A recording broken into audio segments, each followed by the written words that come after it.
Welcome to the deep dive. For centuries, we measured power by military might, how many carriers you had, how many armies. But something has quietly, almost invisibly changed. The battlefield has shifted. It really has. It's an astonishing transformation. And if you look across the sources we gathered for this deep dive, the key insight is, well, it's undeniable. Power has found a whole new set of instruments. We're moving beyond just missiles and cyber weapons. Right. Now it's about recognizing that trade and finance, they're the new tools of coercion. And that is the core idea we're unpacking today. The fact that modern nations can cripple each other without firing a single shot.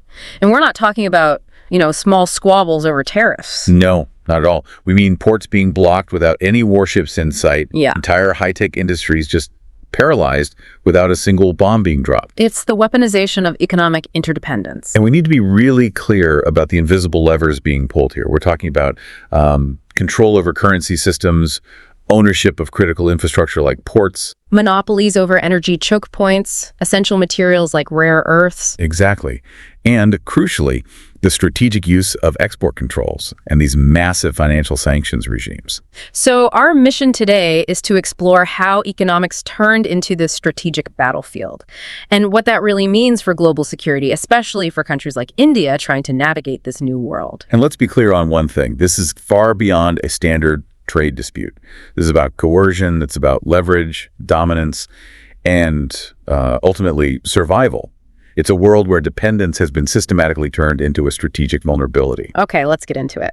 This all feels so modern, but the basic logic, using commerce as a weapon, that's not entirely new, is it? We have to go back a bit. You absolutely do. Economic warfare is as old as civilization itself. I mean, ancient empires knew that starving an enemy could be way more effective than a direct battle. You mean like the Roman sieges? Precisely.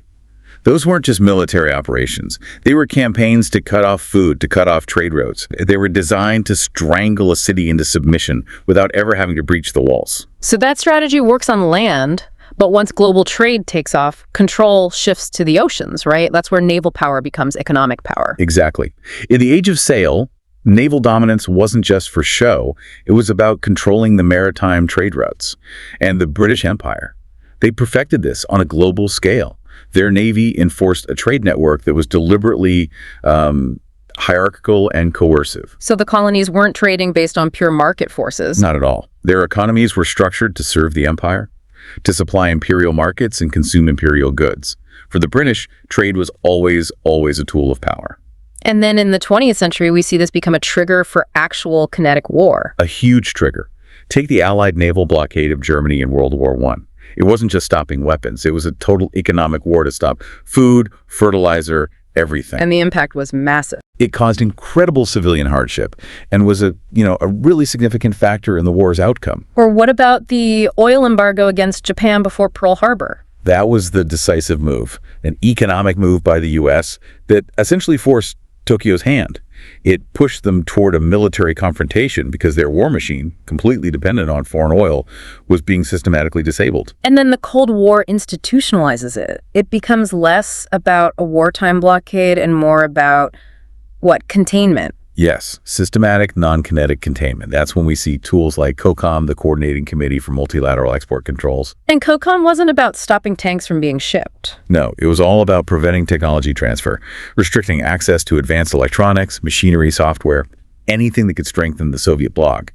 Economic containment became this deliberate, long-term strategy, a way to win the competition over decades without an open conflict. And that really paved the way for what we see today. Okay, and this is where it gets so fascinating, because after the Soviet Union collapses, the world embraces what you could call the globalization illusion. The belief was that deep interdependence stretched supply chains. It would all make war irrational. We were supposed to get rich together. That was absolutely the conventional wisdom. Corporations optimized for one thing: efficiency. They pushed supply chains across continents. They created single points of failure everywhere. Because the idea was, if we depend on you for chips and you depend on us for energy, we're not going to fight. Exactly. Mutual reliance was supposed to guarantee peace. But the reality check came pretty fast. That interdependence didn't bring peace. It created leverage, a soft underbelly that could be weaponized. And the biggest shock was the rise of modern financial sanctions, especially from the U.S. Suddenly, sanctions weren't just targeting a few leaders, they were freezing assets, blocking banking access. Blocking transactions in US dollars, denying shipping insurance. All of it. It showed the financial system wasn't neutral. It had become strategic infrastructure. So if you control the access points, the payment systems, the reserve currency, you control global trade. A country can be economically suffocated, even if its physical ports are wide open. And the power projection here is just. It's immense. After the global financial crisis, this accelerated. Because the dollar is the world's default currency, almost every major transaction, whether it's oil in the Gulf or raw materials in Asia, eventually touches the U.S. financial system. And that, for you listening, is the core of financial hegemony. Because transactions clear in dollars, the U.S. effectively has global jurisdiction. Even a non-American company has to comply with U.S. rules, these secondary sanctions, if they want to touch the dollar system. It's an incredible tool of coercion. Right. This control over SWIFT, over dollar clearing, it's an invisible power over the entire global economy. And while America was perfecting that, China was busy changing the game in a totally different way. So let's get into this dual-track battlefield. On track one, you have China focusing on supply chain dominance. How did they do it? They realized that the supply chains themselves were strategic assets. Things that a military conflict couldn't easily destroy. Their whole strategy was about capturing bottlenecks. So it wasn't just about being one supplier. No, it was about being the sole source for critical components. And the classic example here is rare earth elements. These aren't just some obscure metals, are they? Not at all. They are essential for everything. Advanced electronics, EVs, precision weapon systems, you name it. And China dominates nearly every step. The mining, the refining, the highly specialized processing, it's a quiet monopoly. So if Beijing even hints at restricting exports, the global high-tech industry feels immediate shockwaves. Manufacturing just stops because finding alternatives takes years, maybe even decades. And they didn't just stop at raw materials. It was batteries, solar panels, pharmaceuticals. And this scale was supercharged by the Belt and Road Initiative. That wasn't just foreign aid. It was a massive strategic investment in logistics. Ports, railways, pipelines. All giving China influence over trade corridors. If you control the ports, you have influence over customs, data, the movement of goods. In a crisis, it's huge. And that leads to debt diplomacy, right? When countries can't pay back those loans, Beijing gets leverage over their strategic assets. Precisely. So that's track one, China weaponizing the physical reality of supply chains. Now, track two is the U.S. focusing on high-end tech and intellectual property. This is the tech weaponry, the export controls on advanced chips. It sounds niche, but the impact is profound. It is, because it targets the very ability to innovate. The U.S. restricted access to the most advanced chips, the AI processors, and critically, the lithography machines you need to make them. And for anyone listening, these machines they're basically unique. They are. Only a tiny handful of companies can make them, and they are the key to the most powerful microchips for AI, quantum computing, next-gen military gear. By restricting access to these, the U.S. is trying to directly shape the tech trajectory of its rivals. They're effectively saying you'll be forced to stay several generations behind. And then you add in the secondary sanctions, which can blacklist anyone dealing with a target nation. That's the stick. It forces even neutral countries to align with U.S. policy or risk getting cut off from the dollar system. So banks get super risk-averse, and trade flows just get rerouted overnight. So you have these two giants, each with incredibly powerful but different weapons, one built on manufacturing scale, the other on financial and tech supremacy. This is the new world. It is. The global economy is a chessboard now. Every single trade decision has a geopolitical angle. So what does this mean for everyone else? For you, listening to this, what are the practical implications? For smaller and mid-sized nations, this whole environment is frankly terrifying. Dependence on a single supplier, a single currency, a single tech platform. It's an immediate strategic vulnerability. One economic shock, one new export control, and you could see inflation, political instability, social unrest. Sovereignty is now completely tied up in your supply chain resilience. And this brings us to the case of India. A rising tower, yes, but also a strategically exposed economy. It relies on huge imports for energy, electronics, machinery. And India's goal, their stated goal, is strategic autonomy.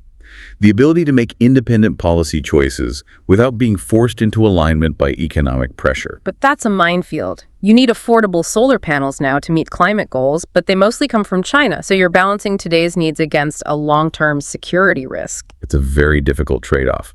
But India does have some key advantages.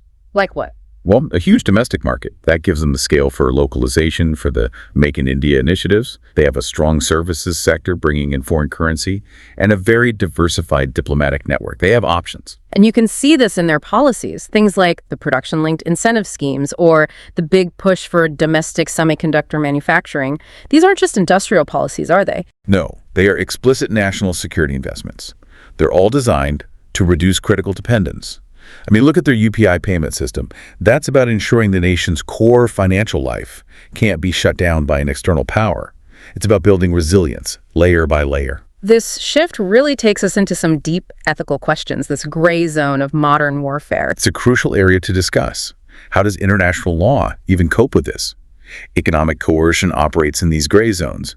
There's no declaration of war, no visible battlefield, but the humanitarian impact can be devastating.